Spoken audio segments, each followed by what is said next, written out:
संविधान के एक अनुच्छेदों में हम लोग को क्या क्या सुविधाएं प्राप्त हैं, क्या क्या हमको मिलना चाहिए और क्या क्या नहीं मिल रहा है, ये सब भी बड़े विस्तार पूर्वक आपको बताया गया।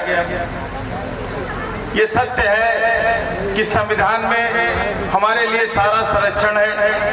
परम पूज्य बाबा साहब ने अपने संविधान में ऐसी व्यवस्था की थी कि उच्च वर्ग के साथ साथ जो वंचित वर्ग है, शोषित वर्ग है, उसके लिए भी जो अधिकार उसको मिलना चाहिए उसको दिलाने का काम संविधान के माध्यम से परम पूज्य बाबा साहब ने संविधान में किया। लेकिन आज भी ये सत्य है कि आज भी संविधान के विषय में हम लोग 90 का 95% लोग नहीं जानते, क्योंकि इंटर तक के पाठ्यक्रम में, ग्रेजुएशन तक के पाठ्यक्रम में भारतीय संविधान के विषय में कोई जानकारी ज्यादा नहीं रहती। मुझे याद है मैं जब LLB कर रहा था तो उसमें एक सब्जेक्ट था भारतीय संविधान। तब हम लोगों को संविधान के बारे में विस्तार पूर्वक पढ़ने को मिला था और तब हमको पता चला कि सब कुछ अगर कहीं मिला है तो इस संविधान से मिला। आज आप देख रहे थे आदरणीय बंजारा जी ने बताया कि हमको स्कूलों में शिक्षा मिलनी चाहिए, वो भी निःशुल्क। 6 साल से 14 साल के बच्चे को निःशुल्क शिक्षा का प्राविधान 1950 में संविधान में हो गया था। लेकिन क्या आज मिल रहा है? आज आपको शिक्षा नहीं मिल पा रही है।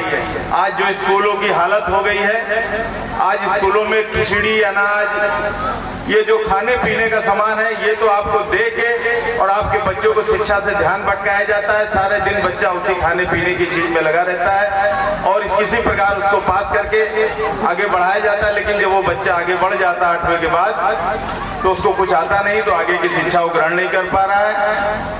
और आज ये स्थिति है और ये खाली हमारे दबे कुचले जो शोषित वर्ग के बच्चे हैं उनके लिए है, क्योंकि जो मजबूत वर्ग के बच्चे हैं आज आप देख रहे होंगे कि उनके लिए प्राइवेट संस्थान है। सब लोग अपने उसमें ज्यादातर बच्चों को उसमें भेज देते हैं, वहां से शिक्षा ग्रहण करवाते हैं। परंतु जो हमारा समाज है उनके लिए शिक्षा की कोई व्यवस्था नहीं है। आज आप देख रहे होंगे कि जो गांव की जो शिक्षा है, जो हमारे प्राथमिक स्कूल है, उसको भी आज उसमें लाखों, सवा लाख टीचरों की भर्ती होनी बाकी है। पता नहीं कितने टीचर रिटायर्ड हो गए लाखों की संख्या में, लेकिन नई भर्ती नहीं हुई है। कहीं ना कहीं से सभी सरकार की नीयत में इस समय खोट नजर आ रही है। आप जो कुछ भी देखेंगे आपको संविधान में मिला है, वो सब सरकार कुछ देने का काम नहीं कर रही। आज अभियुक्त की आजादी आपको संविधान से मिलता है, लेकिन अगर आप ज्यादा बोलेंगे तो आपके ऊपर मुकदमे लगाने का काम किया जाएगा, पुलिस द्वारा प्रताड़ना करने का काम किया जाएगा।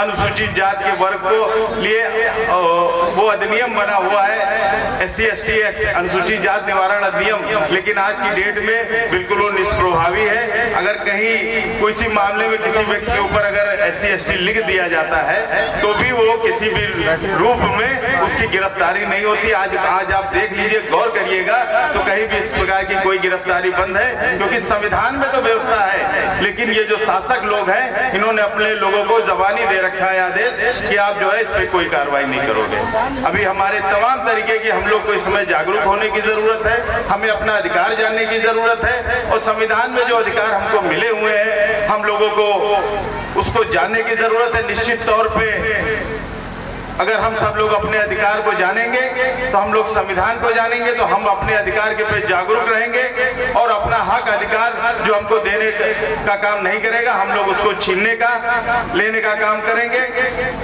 और इन्हीं बातों के साथ आज त्यागी जी को, उनकी पूरी टीम को इतने भव्य कार्यक्रम के लिए, चूंकि मैं पहली बार आज आपके कार्यक्रम में आया और मैं समझता हूँ थोड़ा लेट हो गया, लेकिन आगे से जब भी होगा तो मैं ज्यादा टाइम देने का प्रयास करूंगा।